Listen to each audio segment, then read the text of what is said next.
Welcome back to my One Piece anime review, episode number 298. You're probably thinking, there's no episode of the anime today. I thought you said take a week off. It did. There was a recap episode today. That's why I'm not reviewing that.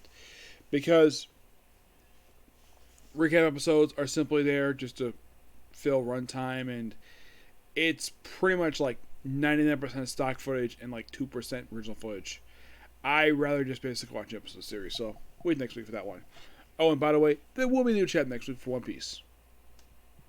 My Hero, I'm not sure. Let me take a look here for My Hero.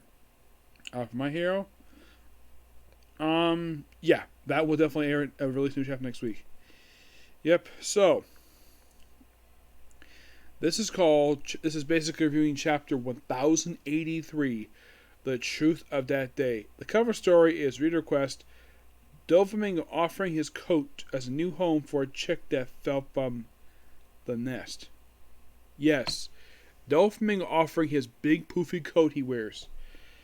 So the chapter starts off basically in the Kugaban Kingdom, home basically, well,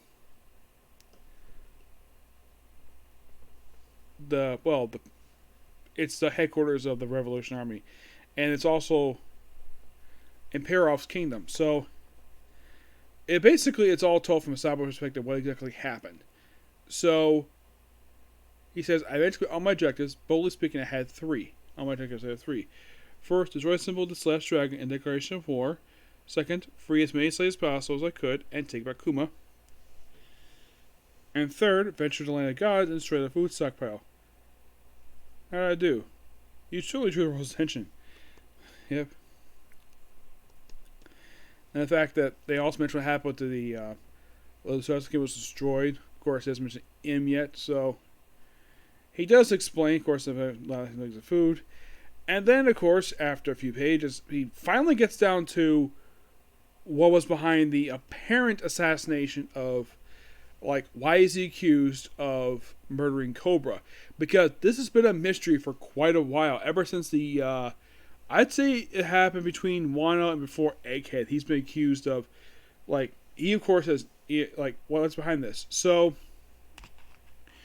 right after he destroyed the food storage, like all about the food, and then of course we have various dragons being attacked, and the agents, yes, agents of the world government being attacked by various members of the army, and then of course you have Sabo get back Kuma, and then we see briefly look like also apparently this Celestial Dragon really want to get his hands on Sarahoshi still so badly.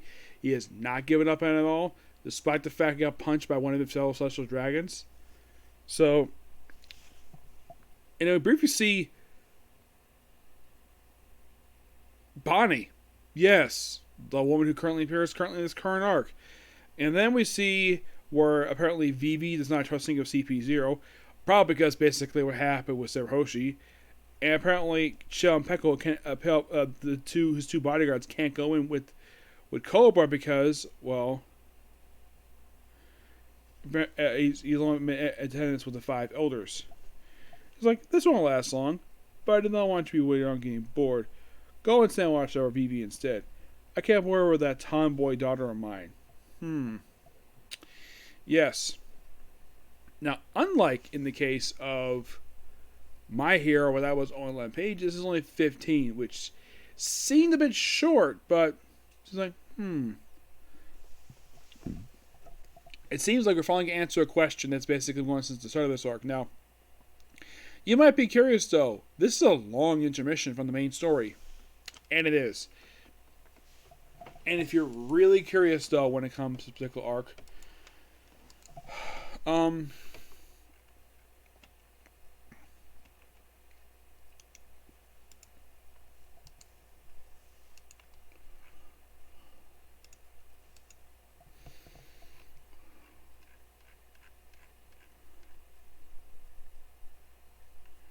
like how long has this been intermission going on for?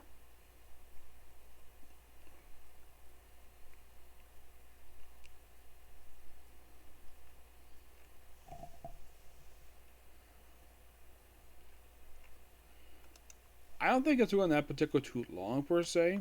No.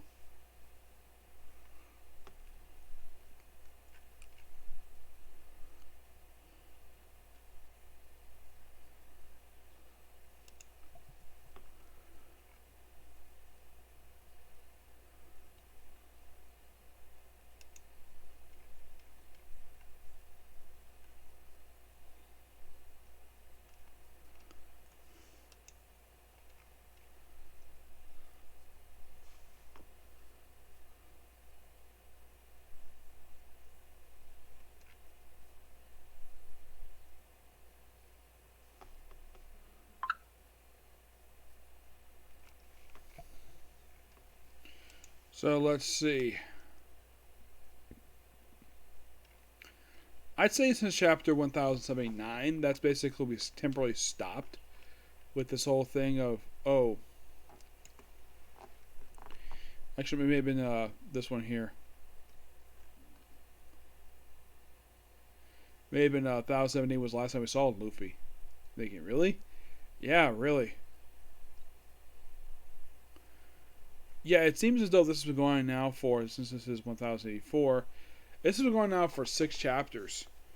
Very long cutaway, like, outside of the stuff. Yeah, it's kind of weird, but I do find it interesting, though, we're still doing this, so maybe we could wrap this up next week and go back to Luffy. Who knows? But, I'm sure this is probably something Oda did want to do a long time ago. Like, the stuff he's exploring here. Yes, in this flashback, I'm sure he wanted to do it because Reverie was cut off after only like 6 chapters. Yeah, really short arc. He was probably told by his editor he had to get to Wano as soon as possible because he's been teasing for so long. So he had to abruptly stop it. So he probably had to do this on purpose to where this is something he wanted to do. Like, this is a story he wanted to tell. And bit by bit, he's been basically exploring this. Like, here in this flashback, this is probably the next chronological thing happening from the Reverie arc since it concluded. Yes, since it was abruptly halted. It never actually properly finished. Because if you read the Reverie arc, it seems like though there was more story to tell with that one. It's by far the only arc I've seen where it seems like though it had to stop. Where it just felt like, oh, we finally get to the meeting and then we get to Wano. Yeah, it feels a bit jarring, but my guess is he's probably using the egghead stuff. Basically, do egghead for a while. I'm sure he planned to do that, but he really want to get back to Reverie and basically explore what happened to it. I'm sure also he's been asked frequent questions about the Reverie for about 3 or 4 years now. He's been trying to get back to this thing. I'd say for quite a while he's trying to get back to Reverie, but excuse me. Now with this chapter, he finally gets a chance to explore what exactly happened. Well, so far, we get a small portion of the story. I'd say we probably pick up just after that meeting wrapped up. Possibly. Yeah. But we'll find out and see when the next episode comes out next week. Okay, so that's the episode of you. Next episode is going to be a Comic Corner. And then it's on the Demon Slayer. Okay, next video. Bye.